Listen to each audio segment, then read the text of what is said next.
Assalamualaikum warahmatullahi wabarakatuh.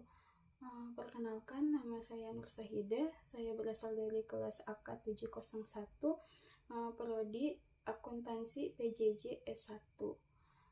Di sini saya akan mempresentasikan PowerPoint yang berjudul Tax Planning PPH 22.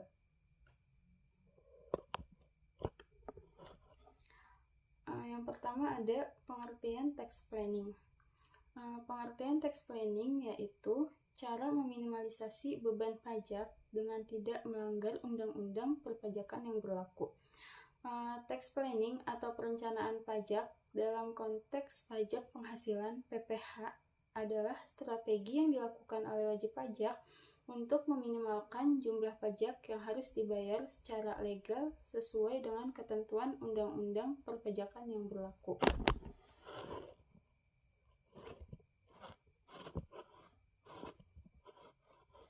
Kemudian, tujuan tax planning. Tujuan utama tax planning sebagai rekayasa beban pajak atau tax burden serendah mungkin dengan tetap merujuk pada perundang-undangan perpajakan yang berlaku. Yang pertama ada meminimalkan beban pajak, mengurangi jumlah pajak yang terutang dan memanfaatkan celah-celah peraturan pajak, insentif pajak, dan peraturan waktu transaksi. Kemudian yang kedua, mengoptimalkan arus kas atau cash flow. Dengan tax planning, perusahaan dapat merencanakan pembayaran pajaknya sehingga tidak mengganggu arus kas operasional. Kemudian yang ketiga, memaksimalkan pemanfaatan insentif pajak. Membantu perusahaan memanfaatkan fasilitas tersebut untuk mengurangi kewajiban pajak. Kemudian ada tujuan tax planning. Yang pertama, memastikan kepatuhan pajak. Membantu perusahaan memahami dan mematuhi ketentuan perpajakan, sehingga menghindari risiko sanksi atau denda pada kesalahan perhitungan pajak. Kemudian, menghindari pajak ganda. Tax planning dapat membantu menghindari pengenaan pajak berganda atas penghasilan yang sama. Kemudian, meningkatkan efisiensi perusahaan. Dapat merencanakan keuangannya lebih efisien, sehingga laba yang tersedia untuk investasi dan pengembangan usaha menjadi lebih optimal. Kemudian, yang berikutnya, ada keuntungan tax planning. Memperkecil beban pajak yang harus dibayar, memahami celah undang-undang perpajakan tapi tidak melanggar, memaksimalkan keuangan perusahaan. Kemudian yang berikutnya ada prinsip-prinsip tax planning. Yang pertama, mematuhi peraturan perpajakan. Kemudian yang kedua, efisien dan optimal. Yang ketiga, penggunaan data yang akurat. Kemudian ada strategi tax planning. Yang pertama, mengatur waktu transaksi, menunda atau mempercepat pengakuan pendapatan dan biaya agar kewajiban pajak optimal. Kemudian, memanfaatkan biaya yang dapat dikurangkan atau deductible expense. Mengoptimalkan biaya yang dapat mengurangi penghasilan kena pajak. Kemudian, pemilihan metode penyusutan aset tetap. Menggunakan metode penyusutan yang mempercepat pengakuan biaya seperti metode saldo menurun. Memanfaatkan insentif pajak menggunakan fasilitas yang diberikan pemerintah seperti tax holiday, tax allowance, tarif pajak khusus untuk UMKM, PPh final 0,5%. Pengelolaan transaksi afiliasi atau transfer pricing. Memastikan transaksi antar perusahaan afiliasi dilakukan sesuai dengan prinsip kewajaran. Kemudian, menghindari pajak berganda.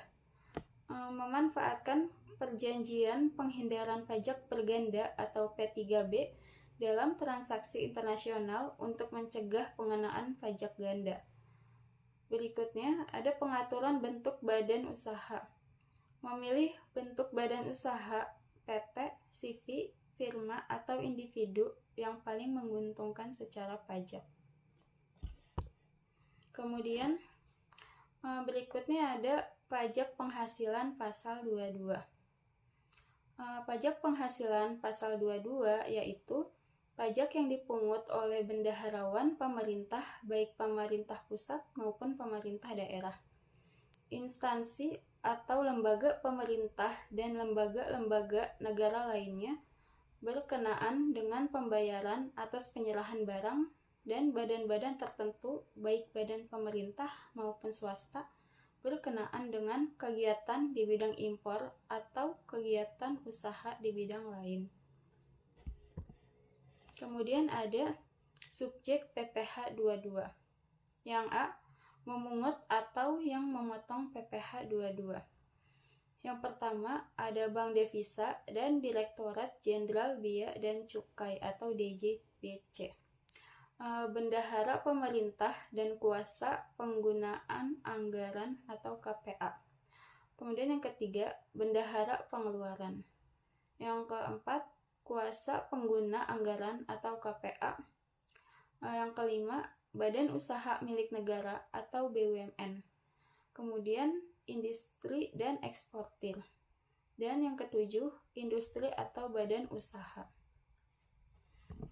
Kemudian yang B, wajib pajak badan atau perusahaan swasta yang wajib memungut PPh 22 saat penjualan. Yang pertama, badan usaha.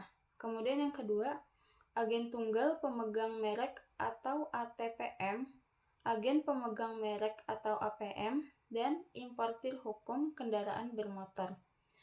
Kemudian yang ketiga, produsen atau importir bahan bakar minyak. Kemudian yang keempat, badan usaha yang bergerak dalam bidang usaha industri baja. Kemudian pedagang pengumpul.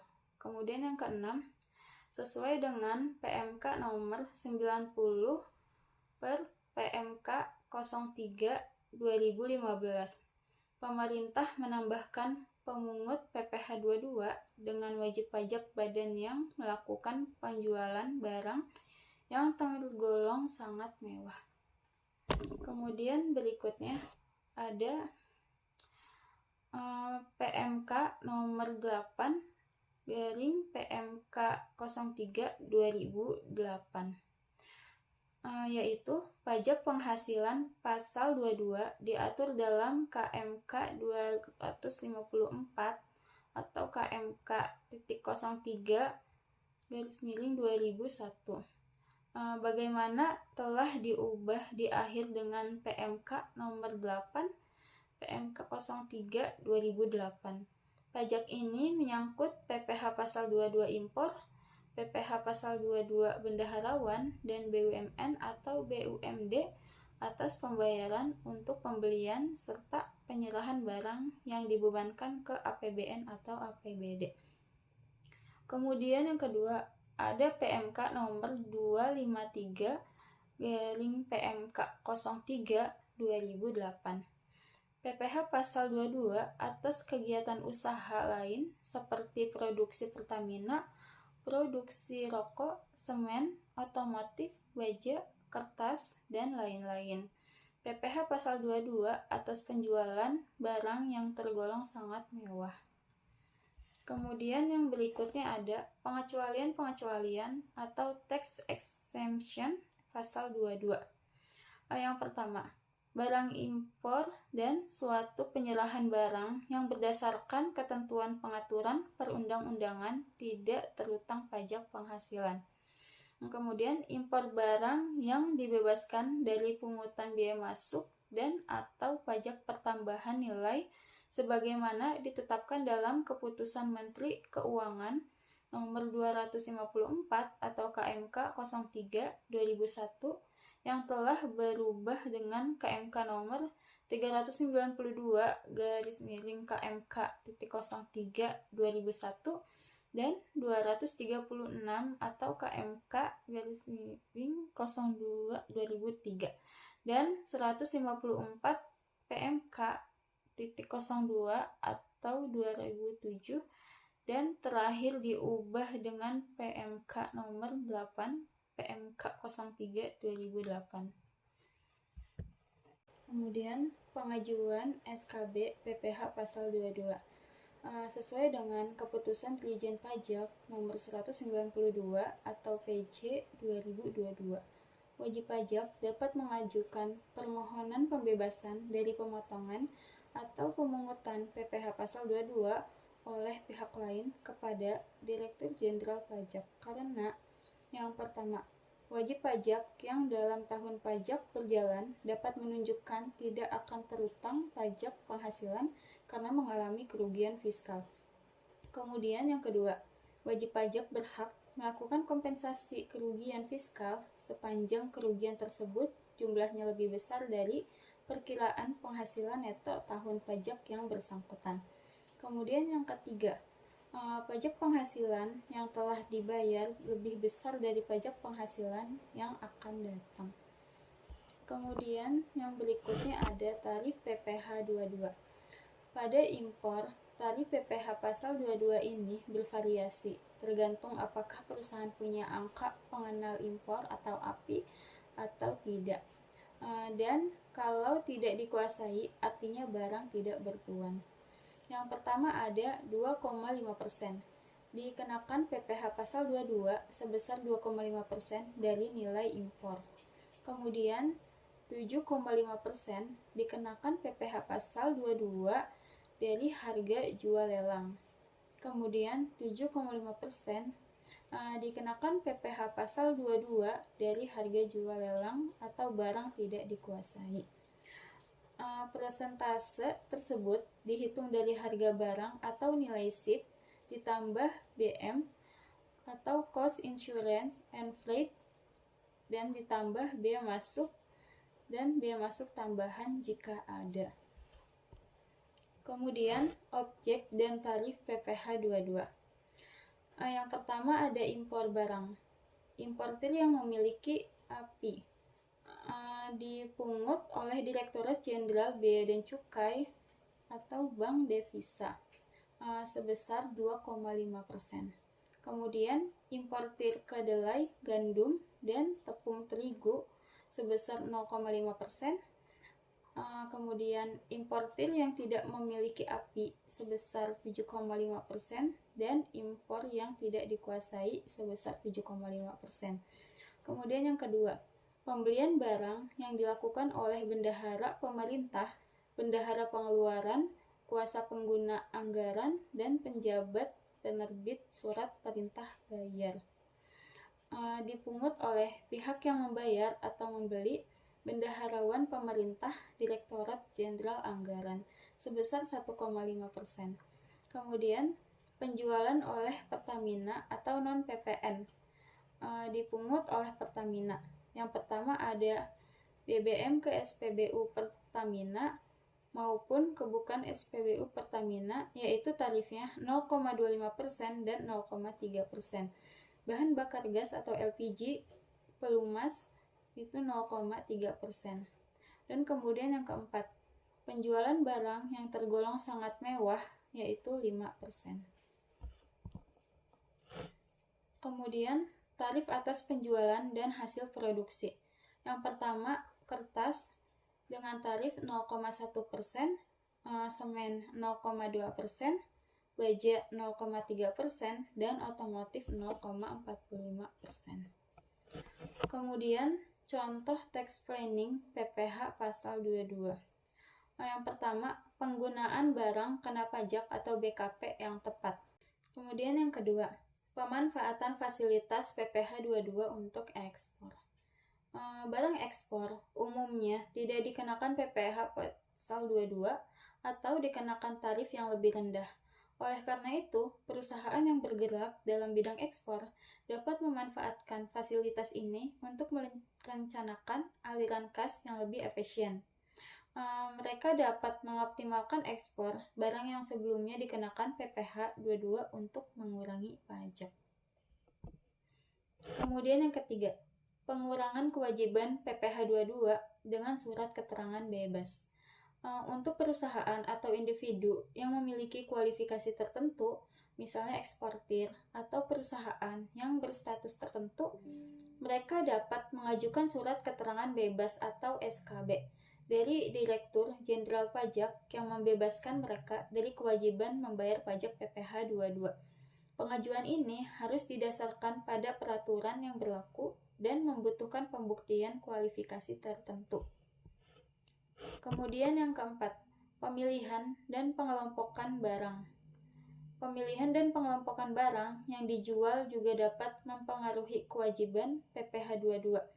Misalnya, jika perusahaan menjual barang yang termasuk dalam kelompok yang dikenakan PPh 22 dengan tarif yang lebih rendah, mereka bisa mengelompokkan transaksi atau merencanakan penjualan agar lebih efisien dalam pengelolaan kewajiban pajak.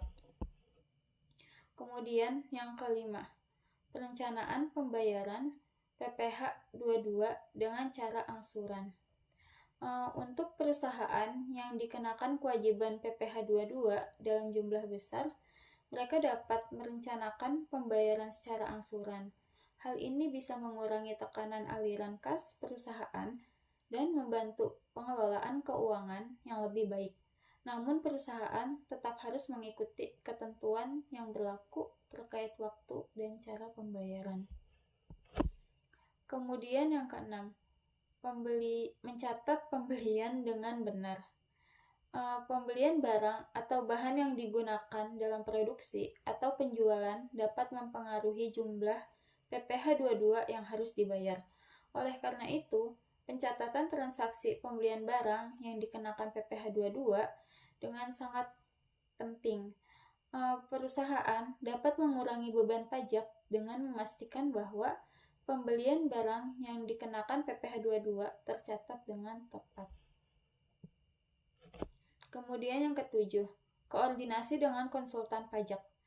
Konsultan pajak bisa membantu dalam merencanakan strategi PPh 22 yang sesuai dengan karakteristik perusahaan dan kegiatan bisnis. Mereka dapat memberikan saran terkait cara pemanfaatan pemotongan atau pengaturan yang memungkinkan atau memberikan panduan mengenai aturan yang lebih menguntungkan. Kemudian yang berikutnya ada contoh kasus. PT Maju Jaya adalah perusahaan yang bergerak di bidang perdagangan alat elektronik. Pada bulan Januari 2024, PT Maju Jaya mengimpor bahan baku berupa komponen elektronik senilai 1 miliar rupiah untuk keperluan produksi. Berdasarkan ketentuan, impor barang dikenakan PPh pasal 22 sebesar 2,5% dari nilai impor. PT Maju Jaya juga berencana mengekspor produk jadinya setelah proses produksi selesai. Kemudian yang berikutnya ada analisis masalah. Berdasarkan aturan PPh 22, perusahaan harus membayar pajak atas impor bahan baku. Karena produk jadi yang dihasilkan akan diekspor, PT Maju Jaya memiliki kesempatan untuk mendapatkan surat keterangan bebas atau SKB dari pajak impor karena ekspor barang tidak dikenakan PPh 22. Kemudian untuk strategi tax planning PPh 22-nya, yang pertama, bisa mengajukan SKB atau surat keterangan bebas. PT Maju Jaya mengajukan SKB ke Direktorat Jenderal Pajak sebelum melakukan impor bahan baku. Jika SKB disetujui, perusahaan dibebaskan dari kewajiban membayar PPh 22 atas impor tersebut. Kemudian yang kedua, memanfaatkan fasilitas restitusi. Jika PT Maju Jaya terlanjur membayar PPh 22 sebesar 25 juta rupiah, maka setelah ekspor dilakukan, perusahaan dapat mengajukan restitusi atau pengembalian pajak kepada otorisasi pajak. Kemudian yang ketiga, pencatatan yang tepat. Menyiapkan dokumen pendukung seperti faktur pajak, dokumen ekspor, dan bahan bukti pembayaran pajak untuk memperlancar pengajuan restitusi atau pembebasan pajak. Kemudian, untuk jawaban dari hasil perhitungannya, yang pertama ada tanpa SKB. Membayar PPh 22 sebesar 25 juta. Kemudian, jika dengan SKB, tidak perlu membayar PPh 22 atas impor bahan baku atau sama dengan 0 rupiah. Jika mengajukan restitusi setelah ekspor, yaitu mengklaim pembayaran PPh 22 sebesar 25 juta setelah menyelesaikan proses ekspor. Kesimpulannya, yang pertama, menghemat pajak dengan mengajukan SKB dan membebaskan kewajiban membayar PPh 22. Kemudian yang kedua, jika terlanjur membayar, perusahaan bisa memanfaatkan kembali pajak setelah dibayarkan. Kemudian yang ketiga, mengelola arus kas lebih baik dan memanfaatkan regulasi perpajakan yang berlaku. Cukup sekian dari saya, kurang lebihnya mohon maaf. Wabillahi taufiq wal hidayah. Wassalamualaikum warahmatullahi wabarakatuh.